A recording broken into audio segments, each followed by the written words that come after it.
From James Thurber, Destructive Forces in Life. This is from Let Your Mind Alone, which was published in 1937. This is for Deborah Rose, who wasn't feeling well today, so I shall record a little James Thurber for her. Destructive Forces in Life. The mental efficiency books go into elaborate detail about how to attain masterful adjustment, as one of them calls it. But it seems to me that the problems they set up and knock down are in the main unimaginative and pedestrian. The little fusses at the breakfast table, the routine troubles at the office, the familiar anxieties over money and health, the welter of work-a-day annoyances, which all of us meet with and usually conquer without extravagant wear and tear. Let us examine, as a typical instance, a brief case history presented by the learned Mr. David Seabury, author of What Makes Us Seem So Queer, Unmasking Our Minds, Keep Your Wits, Growing into Life, and How to Worry Successfully. I selected at random. Frank Folsom, writes Mr. Seabury, flung down the book with disgust and growled an insult at his wife. That little lady put her hands to her face and fled from the room. She was sure Frank must hate her to speak so cruelly. Had she known it, he was not really speaking to her at all. The occasion merely gave vent to a pent-up desire to punch his fool boss in the jaw. This is, I believe, a characteristic Seabury situation. Many of the women in his treatises remind you of nobody so much as Ben Bolt's Alice, who wept with delight when you gave her a smile and trembled with fear at your frown. The little ladies, most of us know, would, instead of putting their hands to their faces and fleeing from the room, come right back at Frank Folsom. Frank would perhaps be lucky if he didn't get a punch in the jaw himself. In any case, the situation would be cleared up in approximately 3 minutes. This had-she-known business is not as common among wives today as Mr. Seabury seems to think it is. The latent content, as the psychologists call it, of a husband's mind is usually as clear to the wife as the manifest content, frequently much clearer. I could cite a dozen major handicaps to masterful adjustment, which the thought technicians never touch upon, a dozen situations not so easy of analysis and solution as most of theirs. I will, however, content myself with one. Let us consider the case of a man of my acquaintance who had accomplished discipline of mind, overcome the will to fail, mastered the technique of living, had, in a word, practically attained masterful adjustment. When he was called on the phone one afternoon about 5 o'clock by a man named Bert Scurzy. The other man, whom I shall call Harry Connor, did not answer the phone. However, his wife answered it. As Scurzy told me the story later, he had no intention, when he dialed the Connors' apartment at the Hotel Graydon, of doing more than talk with Harry. But for some strange reason, when Louise Connor answered, Bert Scurzy found himself pretending to be and imitating the voice of a colored woman. This Scurzy is by way of being an excellent mimic, and a colored woman is one of the best things he does. "Hello," said Mrs. Connor. In a plaintive voice, Scurzy said, "Is dis here Miss Kama?" "Yes, this is Mrs. Connor," said Louise. "Who is speaking?" "Dis here's Edith Rumman," said Scurzy. "I use work for yo' friends was next to yo' place at Saranowick." Naturally, Mrs. Connor did not follow this, and demanded, rather sharply, to know who was calling and what she wanted. Scursy, his voice soft with feigned tears, finally got it over to his friend's wife that he was one Edith Rumham, a colored maid who had once worked for some friends of these Connors in South Norwalk, where they had lived some years before. "What is it you want, Edith?" asked Mrs. Connor, who was completely taken in by the impostor. She could not catch the name of the South Norwalk friends, but let that go. Scursy, or Edith rather, explained in a pitiable, hesitant way that she was without work or money, and that she didn't know what she was going to do. Rumham, she said, was in the jailhouse because of a cutting scrape on a roller coaster. Now, Louise Connor happened to be a most kind-hearted person, as Scursy well knew, so she said that she could perhaps find some laundry work for Edith to do. "Yes'm," said Edith, "I launders." At this point, Harry Connor's voice, raised in the room behind his wife, came clearly to Scursy, saying, "Now, for God's sake, Louise, don't go giving our clothes out to somebody you never saw or heard of in your life." This interjection of Connor's was in firm keeping with a theory of logical behavior, which he had got out of the Mind and Personality books. There was no will to weakness here, no desire to have his shirts ruined, no false sympathy for the colored woman who has not organized her life. But Mrs. Connor, who often did not listen to Mr. Connor, in spite of his superior mental discipline, prevailed. A footnote: this sometimes happens, even when the husband is mentally disciplined and the wife is not. "Where are you now, Edith?" she asked. This disconcerted Scursy for a moment, but he finally said, "Just round the corner, Miss Connor." "Well, you come over to the Hotel Graydon," said Mrs. Connor. "We're in apartment 7A on the 7th floor."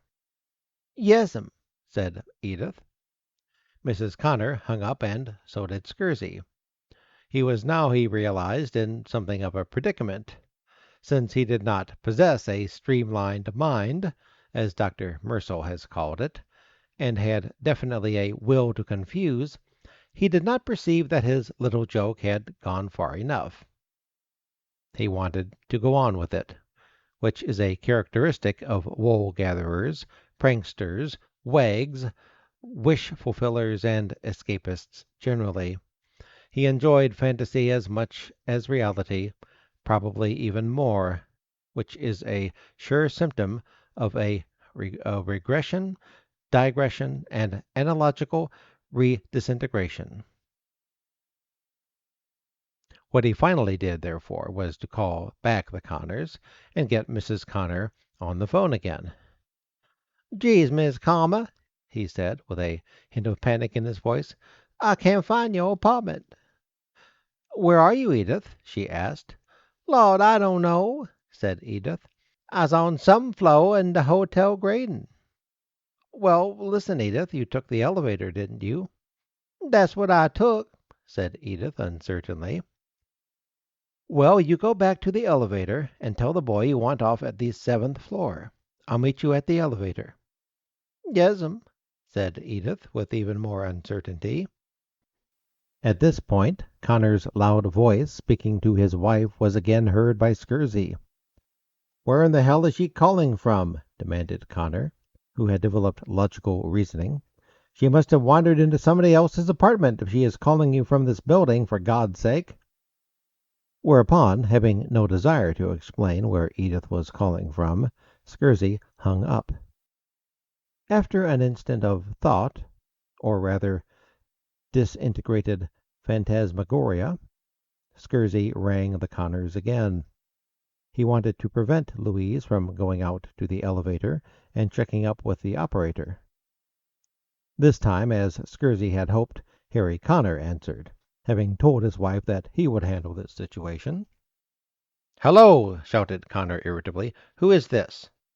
Scurvy now abandoned the role of Edith and assumed a sharp, fussy, masculine tone. "Mr. Connor," he said crisply, "this is the office. I'm afraid we shall have to ask you to remove this colored person from the building. She is blundering into other people's apartments, using their phones. We cannot have that sort of thing, you know, at the Graydon." The man's words and his tone infuriated Connor. "There are a lot of things I'd like to see you not have at the Graydon," he shouted. "Well, please come down to the office and do something about this situation," said the man, nastily. "You're damned right I'll come down," howled Connor. He banged down the receiver. Bert Scursy sat in a chair and gloated over the involved state of affairs which he had created. He decided to go over to the Graydon, which was just up the street from his own apartment, and see what was happening. It promised to have all the confusion which his disorderly mind so deplorably enjoyed. And it did have. He found Connor in a tremendous rage in the lobby, accusing an astonished assistant manager of having insulted him. Several persons in the lobby watched the curious scene. "But, Mr. Connor," said the assistant manager, a Mr. Bent, "I have no idea what you are talking about." "If you listen, you'll find out," bawled Harry Connor. "In the first place, this colored woman's coming to the hotel was no idea of mine. I've never seen her in my life, and I don't want to see her. I want to go to my grave without seeing her." He had forgotten what the Mind and Personality books had taught him. Never raise your voice in anger. Always stick to the point. Naturally, Mr. Bent could only believe that his guest had gone out of his mind. He decided to humor him. "Where is this colored woman, Mr. Connor?" he asked warily. He was somewhat pale and was fiddling with a bit of paper. A dabbler in psychology books himself, he knew that colored women are often sex degradation symbols, and he wondered if Connor had not fallen out of love with his wife without realizing it. This theory, I believe, Mr. Bent has clung to ever since, although the Connors are one of the happiest couples in the country. "I don't know where she is," cried Connor. "She's up on some other floor phoning my wife. You seem to know all about it. I had nothing to do with it. I opposed it from the start, but I want no insults from you, no matter who opposed it." Certainly not," said Mr. Bent, backing slightly away. He began to wonder what he was going to do with this maniac. At this juncture, Scursy, who had been enjoying the scene at a safe distance, approached Connor and took him by the arm. "What's the matter, old boy?" he asked. "Hello, Bert," said Connor sullenly, and then, his eyes narrowing, he began to examine the look on Scursy's face. Scursy is not good at dead panning. He is only good on the phone. There was a guilty grin on his face. "You!" said Connor bitterly, remembering Scursy's pranks of mimicry, and he turned on his heel, walked to the elevator, and, when Scursy tried to get in too, shoved him back into the lobby. That was the end of the friendship between the Connors and Bert Scursy. It was more than that. It was the end of Harry Connor's stay at the Graydon. It was, in fact, the end of his stay in New York City. He and Louise live in Oregon now, where Connor accepted a less important position than he had held in New York because of the episode of Edith had turned him against Scursy, Mr. Bent, the Graydon, and the whole metropolitan area. Anybody can handle the Frank Folsoms of the world, but is there anything to be done about the Bert Scursys? Can we so streamline our minds that the antics of the Scursys roll off them like water off a duck's back? I don't think so. I believe the authors of the inspirational books don't think so either, but are afraid to attack the subject. I imagine they have been hoping nobody would bring it up. Hardly anybody goes through life without encountering his Bert Scursy and having his life and his mind accordingly modified. I have known a dozen Bert Scursys. I have often wondered what happened to some of their victims. There was, for example, the man who rang up a waggish friend of mine by mistake, having got a wrong number. Is this the Shoe-Right shoe store? The caller asked querulously. Shoe-Right shoe store, good morning, said my friend brightly. Well, said the other, I just called up to say that the shoes I bought there a week ago are shoddy. They're made by God of cardboard. I'm going to bring them in and show you. I want satisfaction. And you shall have it, said my friend. Our shoes are, as you say, shoddy. There have been many complaints, many complaints. Our shoes, I am afraid, simply go to pieces on the foot. We shall, of course, refund your money. I know another man who was always being routed out of bed by people calling a certain railroad which had a similar phone number. When can I get a train to Buffalo? A sour-voiced woman demanded one morning about 7 o'clock. Not till 2 a.m. tomorrow, madam, said this man. But that's ridiculous, said the woman. I know, said the man, and we realize that. Hence we include in the regular fare a taxi which will call for you in plenty of time to make the train. Where do you live? The lady, slightly mollified, told him an address in the 60s. We'll have a cab there at 1:30, madam, he said. The driver will handle your luggage. Now I can count on that, she said. Certainly, madam, he told her. 1:30 sharp. Just what changes were brought about in that woman's character by that call, I don't know.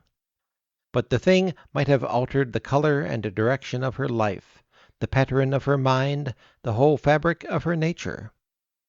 Thus we see that a person might build up a streamlined mind, a mind awakened to a new life, a new discipline, only to have the whole works shot to pieces by so minor and unpredictable a thing as a wrong telephone number. On the other hand, the undisciplined mind would never have the fortitude to consider a trip to Buffalo at 2 in the morning, nor would it have the determination to seek redress from a shoe store which had sold it a faulty pair of shoes.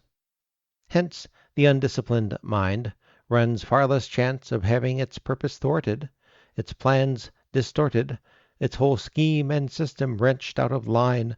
The undisciplined mind, in short, is far better adapted to the confused world in which we live today than the streamlined mind. This is, I am afraid, no place for the streamlined mind. That's the end, and thank you for listening.